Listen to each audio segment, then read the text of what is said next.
Hi, my name is Jerry, and I'm from Starfish Ministries. And we're here with Raymond and Sean. Say hi, Sean. Hi. Hello. Hi. All right. And so basically, Ray, can you tell us a little bit about your story? Well, as of right now, or as of the last month and a half, or maybe even 2 months, me and my son Sean, we've been living in my car. Unfortunate turn of events. I had a good job, very good job, which I enjoyed. It didn't pay great, but I really enjoyed it. And me too. And it supported me and my son, and I was very thankful to have it. I had car trouble, unfortunately, and I didn't make a lot of money, so I didn't have a savings account to sink into another car. So I continued to work for the landlord, trying to do whatever I could, to keep him satisfied and keep a roof over my son's head. But after a while, the money wasn't coming in as quick as it needed to go out. So I did have income tax come in and all that, which was nice. I was able to pay off a very large sum to my landlord, and I was very glad that I could do that.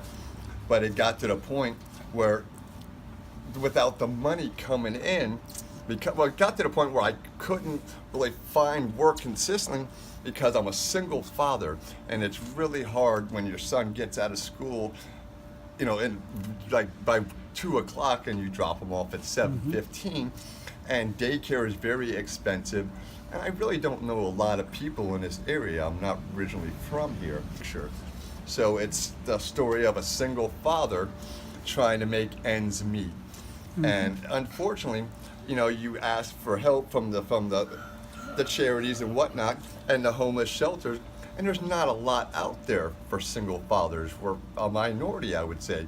There's shelters for single mothers, for mothers, husbands, and children, but there's really nothing out there for fathers and sons. My son has an issue with his ADHD, and it's much worse than the average. He thinks he's a chicken today.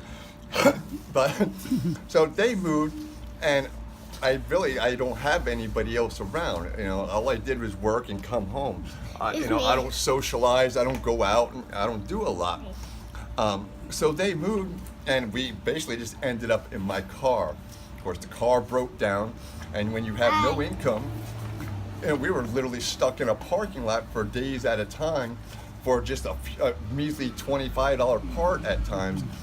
And somehow we ended up getting the parts and this and that, but then we would get stuck in another parking lot just for running out of gas. Hold on, honey. Hold on, baby. So we ended up, we stayed in Dania Beach area because that's where my son goes to school, and that's very important that he's in school, and plus it is the law. Yeah. And he enjoys school, and plus he has meals there. The school is very, very kind to us.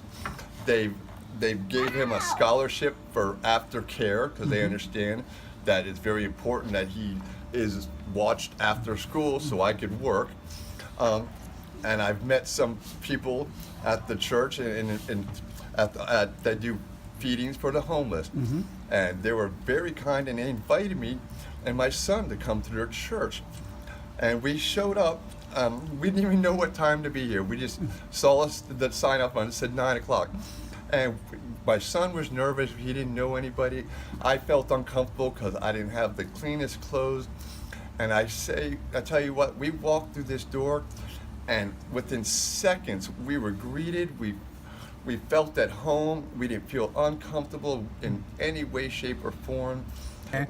If you had two prayers that God would go ahead and answer, what would those two prayers be? My first prayer would most definitely be for God to grant me the ability to provide for my son in any way possible. I'd like to be able to keep a roof over his head, keep food in his stomach. Nothing major, just the simple things. I just want to keep my son in my life, because when you're homeless and you're living in your car, I've had the police call me, I've had Child Protective Services, and I've been very fortunate that you would think that the police would be against me, and they've been on my side. They've been very kind to me. Even Child Protective Services have gone to the school, and normally you fear them, and even them, they've shown me kindness, and they've done everything in their power to assist me in keeping my son. So yes, my most important and first prayer would be for my son, to keep my son with me, because I think we need each other very much. I think I almost need him as much as he needs me. Absolutely. What would your second prayer be? My second prayer, I'd like to have the ability to give back, because I've learned so much through these experiences, and I found love and kindness through Jesus Christ, and it's come in so many different forms, and maybe not in ways that you would totally expect, or maybe not ways that I would normally want. But I've seen miracles happen so far that I've never expected. So I'd like to have the ability to maybe return some of the kindness to the community that it's been shown in me. And yeah, I would like that would probably most definitely be my second prayer. Oh, that's cool. Well, Ray, thank you so much. It's been great talking to you, and you too, Sean. Okay. Yeah. God bless you. And if you would like to go ahead and donate to Ray's cause, please go to starfishministries.us, or you can also go to PayPal and make a donation there. Thanks so much. Appreciate you. And we'll be praying for you, Ray. Thank you.